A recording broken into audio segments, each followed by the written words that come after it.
Hello, thank you guys for joining Gordon's Nursery. And yes, we have two more stories to give you guys. But before you do that, go ahead and hit the thumbs up. Let us know you like the stories.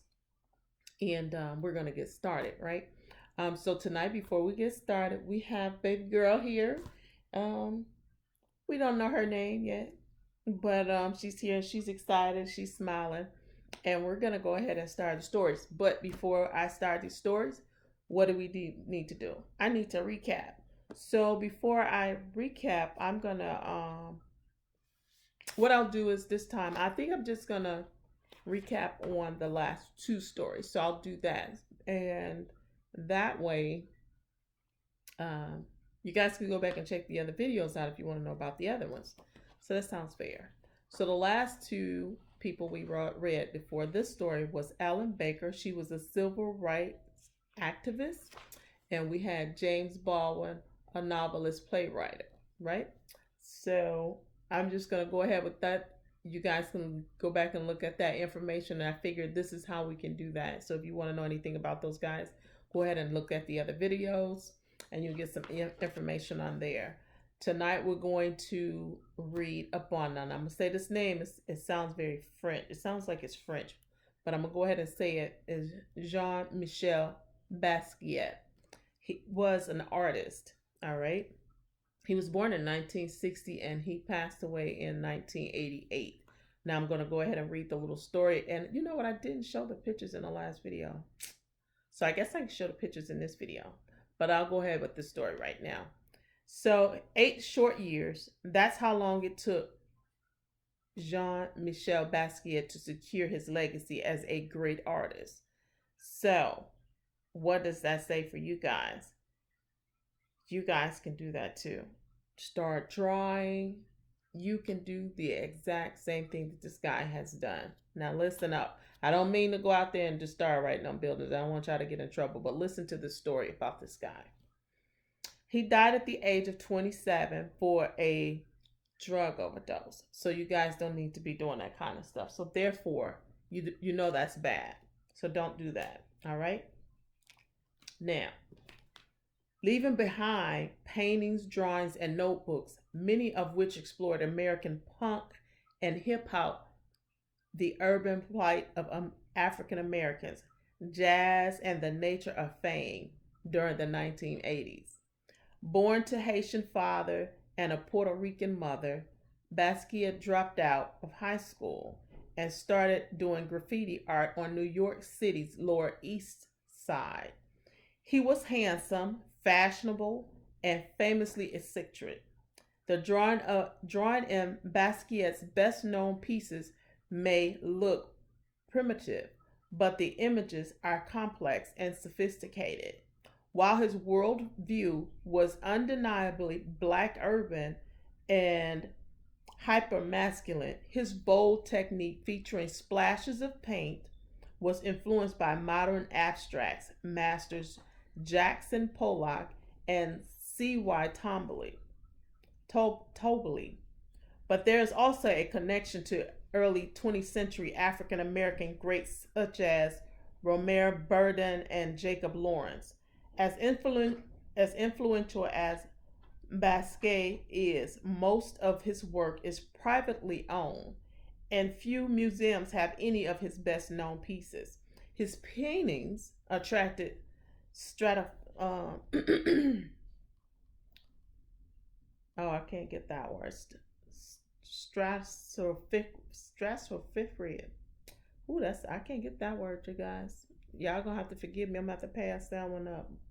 Prices, okay. I can't say it. Stratophysical. It means exceedingly a lot. Prices when they are put up for auction. In 2017, Basquiat's in 1982 untitled painting sold for $110.5 million, a record high for any American painter, making him the most successful African American painter in history.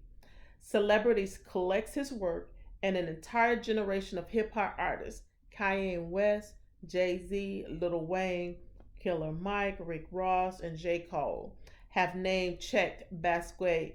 In other words, legendary dopeness and uh, emetic brilliance never go out of style. Because of legendary dopeness, never goes out of style. Jean Michel Basquiat was known as a great artist, and he had the most expensive art, and it sold for $110.5 million. All right, so this is a young African man who painted, and what I'm telling you guys is, you guys can learn how to paint, draw, and you never know what may happen with your drawings. People may want to buy your drawings. So I'm saying that so that you guys, right, will know that anything you do will become valuable. You practice it, you keep it, and you keep practicing, you work on it, and you do your best. You never know what may happen to some of the things that you do.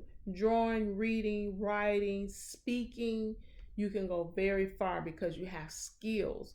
There's no such thing as you have nothing to work with. You always have something to work that you do really great that others appreciate. So here's the young man who did this artwork. He was very fashionable.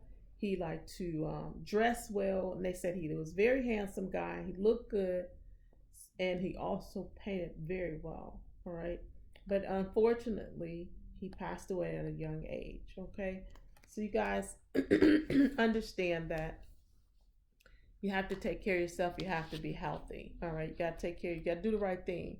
You want to live long. You got to do the right thing. All right. I'm going to go on and read the next one. All right. So the next one we have for a story. And again, you guys, remember, you might have to do a project on it. Remember the things that I'm telling you so that you guys will have knowledge on people and history, because you're more than likely not going to get this information out of school with some of these people that I'm reading. So I don't know, some of you may have heard of Mary McLeod Bethune. All right. She was civil rights activist, educator. She was born in 1875. She passed away in 1955. Though she was able-bodied, Mary McLeod Bethune carried a cane because she said it gave her swank. I'm not sure what that means, but that's what she said it did. An educated civil rights leader, an advisor to 4 United States presidents, the first lady of the struggle, has been synonymous with Black uplift since the early 20th century. She turned her faith, her passion for racial progress, and her organizational and fundraising savvy into the enduring legacy of Bethune-Cookman University and the National Council of Negro Women. Bethune, the 15th of 17 children. Her parents, former slaves, grew up in a rural South Carolina and started working in the fields as a young girl. She hoped to become a missionary in Africa after attending seminars in North Carolina and Illinois, but was told Black missionaries were unwelcome. So she turned to educating her people at home, founding the Daytona Literary and Industrial Training School for Negro girls in 1904 with $1.50 and a handful of students. The school later merged with Cookman Institute, a school for African American boys. Bethune served as president, one of the few female college presidents in the nation at the time, and also became president of the National Association of Colored Women.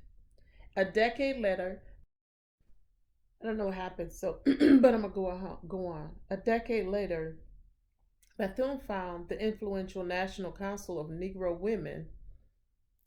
Bethune helped organize Black advisors to serve on the Federal Council of Negro Affairs, the storied Black Cabinet, and under President Franklin D. Roosevelt. First Lady Eleanor Roosevelt considered Bethune one of her closest friends. Bethune worked to end poll taxes and lynching. Lynching was hanging, okay? Hanging Black people. She organized protests against businesses that refused to hire African Americans. Her entire life, she organized, she wrote, she lectured, and she inspired. So, because she left us a legacy of love, hope, and dignity, is what it said. Okay, her name is Mary McLeod Bethune. She was a civil rights activist and an educator. And here is Lady Bethune. So you guys see a picture of her. All right. So I want you guys to remember that we talked about Jean-Michel Basquiat, and he was an artist, and we talked about how he had a painting that was astronomical pricing, and it sold for millions, 110.5 million dollars, and he was 27 when he passed away. And we had the civil rights Mary Bethune, which she did quite a bit. Okay, she founded the she founded the National Council of Negro Women, right? She also um let's see, because I got to go back. She did a lot of stuff. She did she did work for the president, right, under the for the first lady of the struggles is what it was called. She was she let's see here. She her parents, she grew up as a slave, former slave. She was 15 of 17 children, right? She was wanted to become a missionary, but they told her black missionaries just wasn't going to work, and she ended up they were unwelcome. Sorry, they were unwelcome, and so she founded the Daytona Literary and Industrial Training School for Negro girls, and then later it merged with Cookman Institute, which was for African American boys. All right, and she became the president, right? So after that, she also was the president of the National Association of Colored Women. All right, so she founded the influential National Council of Negro Women, and let's see, she was an advisor for the Federal Council of Negro Affairs. The story called The Black Cabinet. And you can look these things up and you can get information and you can write up on that for her because she has a lot to write about. And it was known that she was Franklin D. Roosevelt's wife, best friend. All right. Let's see what else. She is